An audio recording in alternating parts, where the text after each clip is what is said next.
Il est 15 h, je viens de me réveiller. Ouais, je suis sorti, donc on juge pas.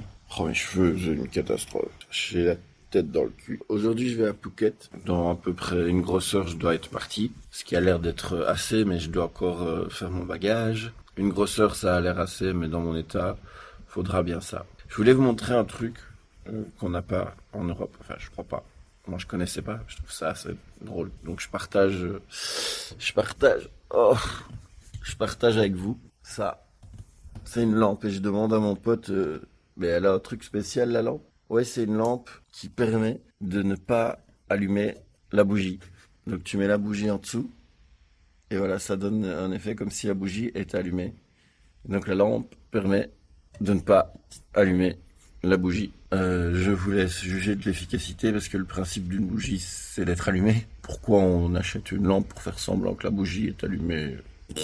Alors là, je sais plus du tout. Parce qu'une bougie, c'est censé sentir, ça va sentir bon. Dites-moi, peut-être en commentaire, à quoi ça sert cette lampe, si vous l'achèteriez ou pas, j'en sais rien. Je vous avais dit que j'avais acheté...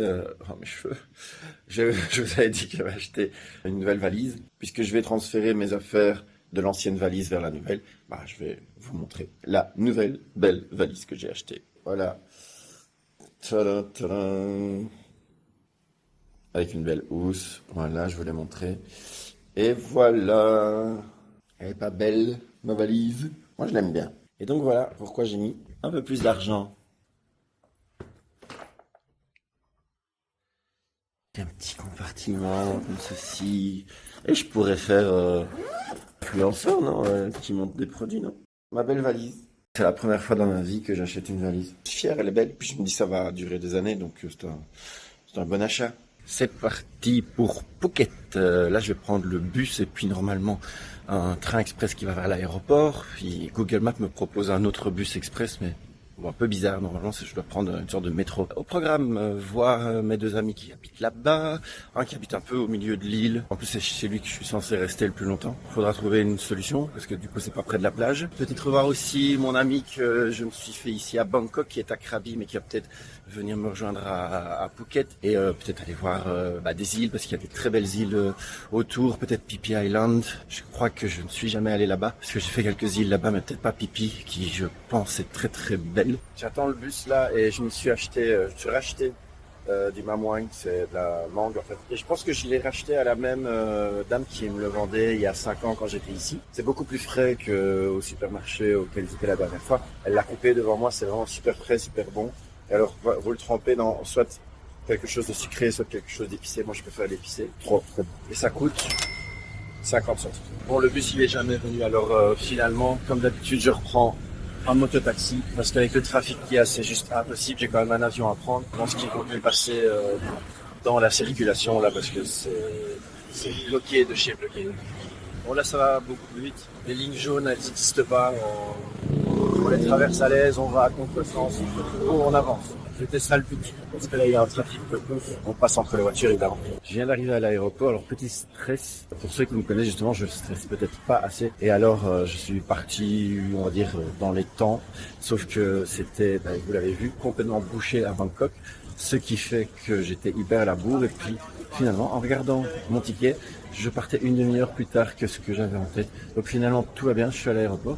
Puis je vous montre un petit truc sympa. Vous savez, chez vous, vous avez un aspirateur peut-être qui va tout seul, là, un robot aspirateur. Ici, ils l'ont aussi, sauf que forcément c'est un aéroport, donc il est plus gros et plus sympathique. Il te fait un grand sourire en plus. Hop, c'est avec le petit sourire. Bonjour madame. Il me repère et il fait le tour. Et il se barre. Voilà, c'est tout bête, mais c'est sympa. Je vous montre aussi l'aéroport. Il est grand et beau, pas comme en Chine. J'ai eu confirmation que c'était le deuxième aéroport. Ils en ont reconstruit un beaucoup plus grand, beaucoup plus beau, et que celui dans lequel j'étais, il était peut-être un peu vieillissant. Très chouette, très aéré, très propre, très lumineux. Voilà, bien arrivé à Phuket. L'avion est parti avec plus d'1 heure de retard, super chouette.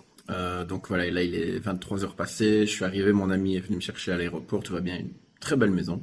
C'est vraiment très chouette. Demain, je vais sans doute aller à Patong, qui est une plage où il y a pas mal, où ça bouge, quoi. Il y a pas mal de bars. C'est là que j'ai vécu 6 mois, d'ailleurs. J'ai vécu 6 mois à Patong, donc ça va faire rejaillir quelques souvenirs.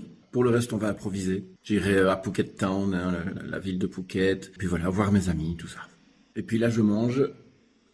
J'avoue que c'est mon premier repas de la journée. C'est une omelette sur du riz. Et je dois avouer que le riz, un peu déçu. Franchement, en général, il est bien meilleur que ça. Bon, maintenant, ça fait du bien. C'est bon quand même, hein, mais un petit peu déçu du riz. Je précise que cette omelette sur du riz m'a coûté 30 centimes d'euros.